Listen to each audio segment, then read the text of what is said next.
it's Gina with WTI, and I love it when I find a coat that is versatile enough to wear when it's raining, in the snow, when it's slightly cold or really cold. This coat from MaxByc has really been perfect for the area that I live in because we get a super large variety of weather conditions. So I can go out in the rain, put the hood up or not, and the rain just beads right off of it.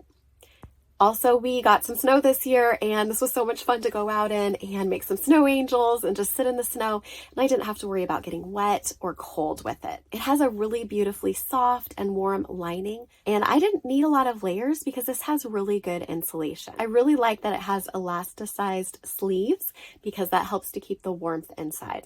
I'm 5'4", 140 pounds. I got the size small, and this fits snugly. I like that because it gives me a little bit of shape in addition to having the drawstrings around the waist, which is really nice. And again, it's warm enough that I didn't have to layer a lot underneath, so I felt comfortable getting a small size. I like the length on this coat a lot because it goes down to my upper thighs, so I can wear it with leggings and still feel comfortable being in public. And I really like the color that I got gray, and that goes with most things, which is really nice as a staple piece for your wardrobe. If you're looking for a coat that you can wear for multiple seasons, then I recommend checking out this one. I really have enjoyed wearing it, and that's my point of view.